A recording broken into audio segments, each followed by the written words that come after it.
AI가 세상을 바꾸고 있다는 이야기 이제 정말 익숙하죠. 네, 거의 매일같이 듣는 이야기 같아요. 근데 바꾼다는 말이 어쩔 땐 너무 막연하게 들리기도 하잖아요. 맞아요. 구체적으로 뭐가 어떻게 또 얼마나 빨리 바뀌는지 체감하기는 어렵죠. 그래서 오늘은 그 변화의 속도와 규모, 그리고 이 거대한 흐름이 투자 시장의 지도를 어떻게 다시 그리고 있는지 막연한 감이 아니라 구체적인 데이터로 함께 파헤쳐 보려고 합니다. 아주 흥미로운 주제네요. AI의 능력은 과연 어디까지 왔는지, 기술을 사용하는 비용은 얼마나 저렴해지고 있는지, 그래서 기업들은 또 얼마나 빠르게 이 흐름에 뛰어들고 있는지, 그 결과 시장의 돈은 최종적으로 어디로 향하고 있는지. 네, 그 거대한 그림을 한번 제대로 맞춰보는 시간이 되겠네요. 본격적인 이야기에 앞서 투자 판단의 최종 책임은 투자자 본인에게 있다는 점을 명확히 말씀드립니다. 저희는 단순 참고용 정보나 분석을 제공할 뿐 특정 종목이나 섹터에 대해 매수나 매도를 절대 추천하는 것이 아닙니다. 자, 그럼 첫 번째 질문부터 시작해 볼까요? 네, AI가 똑똑하다, 인간보다 낫다는 말은 많이 듣는데 이게 그냥 뭐 체스나 바둑 같은 특정 게임에만 해당되는 이야기일까요? 아니면 우리가 일상적으로 하는 일들에서도 정말로 인간을 넘어서고 있는 건가요? 아주 좋은 질문입니다. 사실 그 답을 아주 명확하게 보여주는 흥미로운 자료가 있어요. 오, 어떤 자료죠? 여러 분야에서 AI 시스템의 성능을 인간의 평균 능력을 기준선 0으로 놓고 비교한 그래프인데요. 인간이 기준점이군요. 네, 이걸 보시면 필기나 음성, 이미지 인식 같은 보통 우리가 인지라고 부르는 영역에서는 이미 인간의 능력을 훌쩍 뛰어넘었습니다. 그래프를 보니까 정말이네요. 기준선 0을 훌쩍 넘어서 저 위로 뻗어나가고 있네요. 맞습니다. 대략 2015년을 전후로 기준선을 돌파하기 시작해서 지금 뭐랄까 비교하는 게 무의미할 정도로 훨씬 높은 곳에 있죠. 아, 그래서 요즘 스마트폰으로 사진 속 인물 태그하는 거나 음성으로 문자 보내는 기술이 그렇게 정확해졌군요.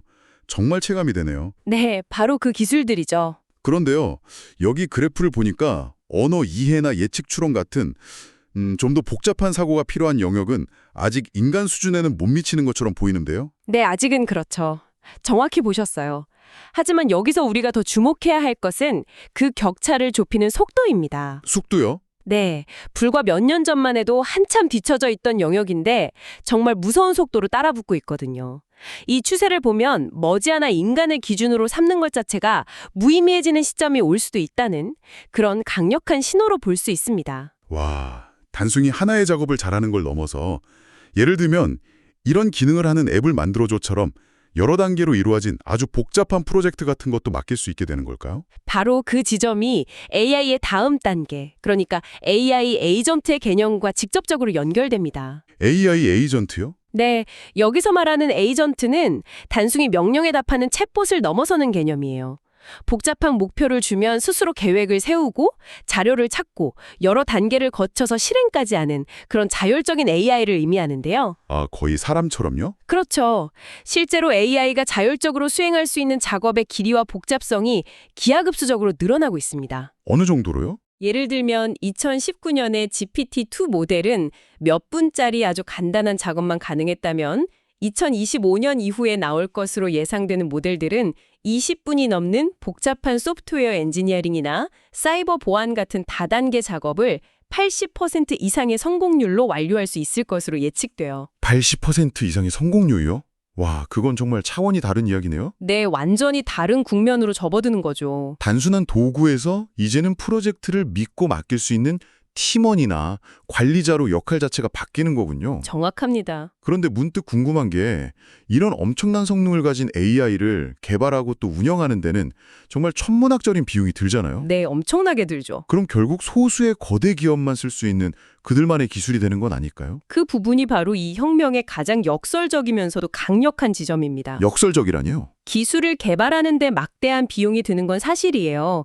하지만 일단 개발된 기술을 사용하는 비용은 정말 믿기 어려운 속도로 저렴해지고 있거든요. 아, 개발 비용과 사용 비용은 다른 문제군요. 네, 성능과 비용의 관계를 보여주는 그래프를 보면 아주 명확한데요.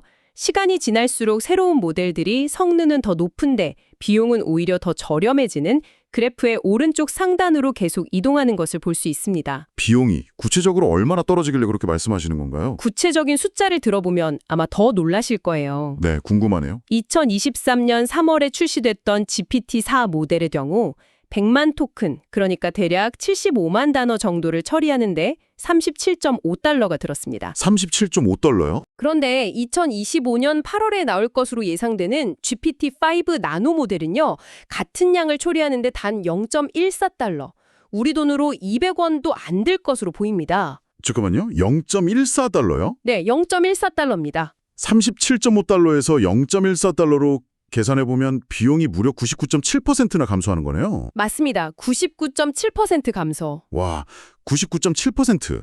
그건 거의 공짜나 다름없는 수준으로 가고 있다는 거잖아요. 그렇죠. 거의 0에 수렴하고 있는 거죠. 성능은 계속 똑똑해져서 거의 박사급이 되는데 사용하는 비용은 커피 한 잔 값은커녕 껌값도 안 되게 되는 거네요. 이게 어떻게 가능한 거죠? 지속 가능한 모델이 맞나요? 굉장히 중요한 질문이에요. 여기에는 두 가지 핵심적인 원리가 작용하는데요. 네? 하나는 AI 모델의 훈련 비용과 추론 비용의 차이, 그리고 다른 하나는 엄청난 규모의 경제입니다. 훈련 비용과 추론 비용이요? 네, 모델을 처음 똑똑하게 만드는데, 즉 훈련시키는 데는 수천억, 수조 원이 들지만 일단 그렇게 만들어진 모델을 가지고 특정 질문에 답하게 하는 것, 즉 추론하는 비용은 훨씬 저렴하거든요. 아하, 그렇군요. 그리고 이 모델을 수십억 명이 동시에 사용하게 되면 사용자 한 명당 부담하는 비용은 거의 0에 가까워지는 거죠. 이게 바로 규모의 경제고요. 이 현상을 좀 더 큰 그림에서 보면 어떤 의미가 있을까요? 과거 인터넷이나 스마트폰이 그랬던 것처럼요. 어떤 특정 기술이 매우 강력해지면서 동시에 거의 공짜에 가까워질 때 그 기술은 모든 산업과 우리의 일상 곳곳에 스며들게 됩니다. AI를 도입하고 싶어도 비용 때문에 망설일 이유, 즉 경제적인 장벽 자체가 사라지는 겁니다. 그렇군요. 똑똑한 데다 사실상 공짜다. 이건 뭐 정말 안 쓸 이유가 없겠네요. 그렇죠. 그렇다면 이 기술이 실제로 얼마나 빨리 퍼져나가고 있는지 과거의 다른 혁신적인 기술들과 비교한 자료도 있을까요? 물론입니다. 과거에 우리 삶을 바꿨던 주요 기술들이 시장 보급률 75%에 도달하는데 걸린 시간을 비교한 자료가 있습니다. 네, 전화기, 자동차, 인터넷 같은 것들이요. 맞습니다. 전화기는 거의 80년, 자동차는 60년, 인터넷은 20년, 그리고 스마트폰은 10년 정도 걸렸죠. 스마트폰도 정말 빠르다고 생각했는데 10년이나 걸렸군요. 네. 그런데 생성형 AI의 채택 속도를 나타내는 그래프의 기울기는요, 거의 수직에 가깝습니다. 와, 정말이네요.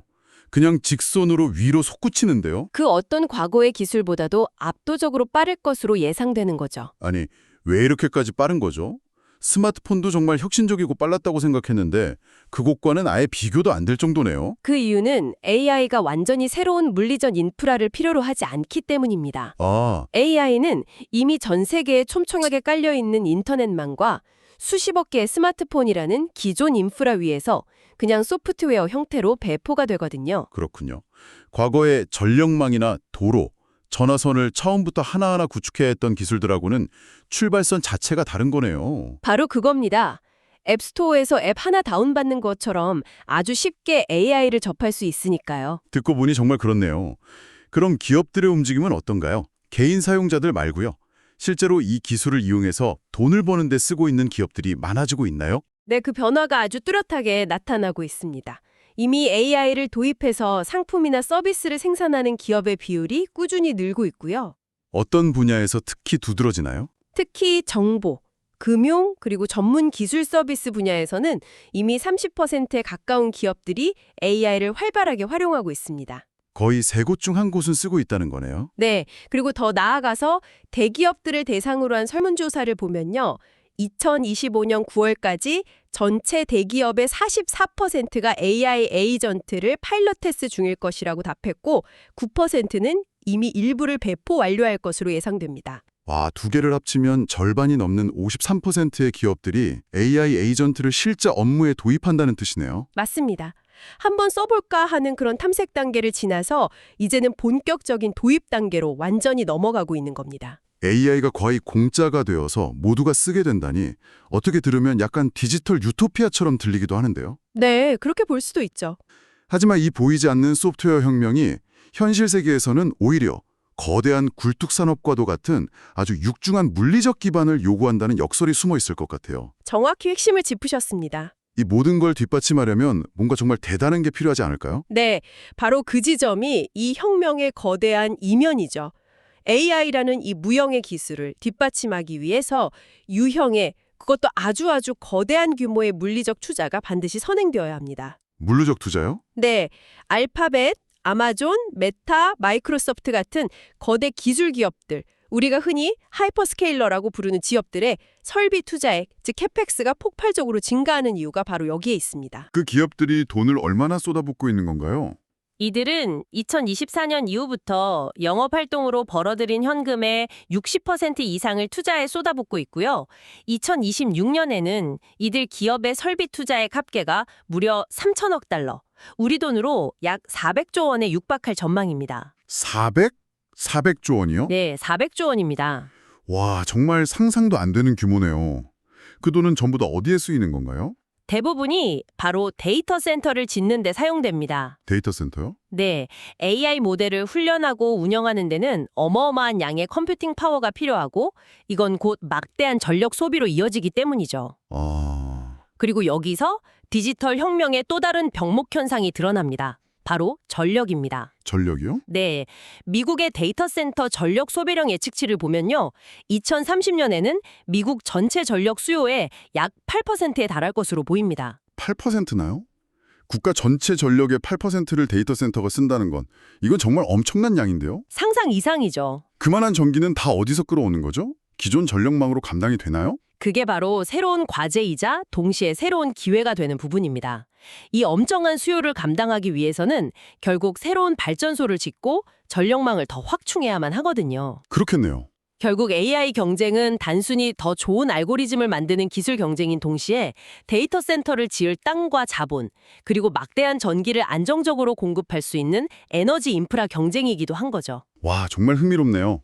디지털 세상의 경쟁이 현실 세계의 발전소와 전력망에 직접적인 영향을 미치는 거군요. 네, 아주 긴밀하게 연결되어 있습니다. AI 경쟁이 에너지 경쟁이라는 말씀까지 듣고 보니까 이런 천문학적인 투자가 이루어지고 있다면 당연히 그 열매, 그 과실을 누가 가져갈지 관심이 쏠릴 수밖에 없겠어요. 그렇죠. 모든 사람들의 관심사죠. 시장은 이미 그 답을 알고 있다는 듯이 움직이는 것 같기도 하고요. 실제 데이터는 어떤가요? 시장은 아주 명확한 신호를 보내고 있습니다. S&P 500 지수에서 상위 10개 기업이 차지하는 시가총액 비중을 보면 2024년 기준으로 35%에 육박합니다. 35%요? 네, 과거 평균이 20%대였던 것을 감안하면 정말 엄청난 집중도죠. 심지어 2000년 닷컴 버블 시기보다도 더 높습니다. 와, 시장 전체의 3분의 1 이상을 단 10개 기업이 차지하고 있다는 거군요. 그렇습니다. 이 기업들이 그만큼 돈을 잘 벌기 때문인가요? 아니면 미래에 대한 기대감이 그만큼 크기 때문인가요? 둘 다 맞지만 후자의 영향이 훨씬 큽니다. 아, 그래요? 네, 이들 상위 10개 기업이 벌어들이는 이익 비중은 전체의 약 25% 수준인데 시가총액 비중은 35%에 달하거든요. 아, 이익보다 시가총액 비중이 10%포인트나 더 높네요. 네, 즉 실제로 벌어들이는 이익에 비해서 훨씬 높은 가치 평가, 다시 말해 프리미엄을 받고 있다는 의미입니다. 주가 수익 비율, P-데이터를 봐도 명확한데요. 상위 10개 기업의 평균은 30배가 넘는데 나머지 490개 기업의 평균은 20배가 채 안 됩니다. 그 상위 10개 기업이 어떤 곳들인지 정말 궁금해지네요. AI와 직접적인 관련이 있는 회사들인가요? 네, 예상하신 대로입니다. 2025년 기준 S&P 500 상위 10개 기업 리스트를 보면 엔비디아, 마이크로소프트, 애플, 아마존, 알파벳, 메타. 아, 정말 다 아는 이름들이네요. 네, 대부분이 AI 칩, 클라우드, 플랫폼을 사실상 장악한 기업들이죠. 시장의 부와 성장이 이렇게 소수의 기업에 집중되는 승자 독식 현상이 갈수록 심화되고 있는 겁니다. 1980년대나 90년대의 상위 기업 리스트와 비교해보면 산업의 지형 자체가 얼마나 극적으로 변했는지 한눈에 보이겠어요. 네, 완전히 다른 세상이 된 거죠. 거대 기업들의 이야기는 잘 알겠습니다. 그럼 새로운 아이디어를 가진 스타트업들의 세상, 그러니까 벤처 캐피털 시장의 돈은 어디로 흐르고 있나요? 그곳에서도 비슷한 현상이 나타나고 있나요? 훨씬 더 극적으로 나타나고 있습니다. 더 극적으로요? 네. 미국 VC 투자에서 AI 관련 기업이 차지하는 비중을 보면요. 2025년 상반기에는 무려 67%에 달할 것으로 보입니다. 67%요. 잠깐만요. 시장에 풀리는 벤처 자금 3달러 중에 2달러는 전부 AI 기업으로 간다는 뜻이잖아요. 네. 모든 돈이 AI라는 이 하나의 거대한 테마로 그냥 빨려 들어가고 있다고 해도 과언이 아니죠. 와, 이건 정말 쏠림 현상이라는 말로는 부족할 정도네요. 그렇죠. 그런데 그 AI 기업이라는데 좀 막연하게 들려요. AI 반도체를 만드는 곳도 있고 챗GPT 같은 거대 언어 모델을 만드는 것도 있을 텐데 구체적으로 어떤 분야에 투자가 집중되고 있나요? 아주 중요한 포인트입니다.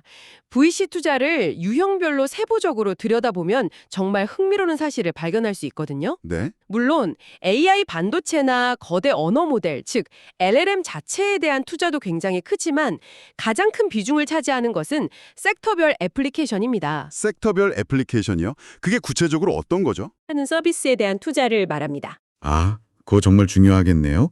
AI라는 기술 자체도 물론 중요하지만 결국 그 기술을 이용해서 실제 산업 현장의 문제를 어떻게 해결하고 어떻게 돈을 벌 것인가에 가장 많은 돈이 몰리고 있다는 뜻이니까요. 바로 그 지점입니다.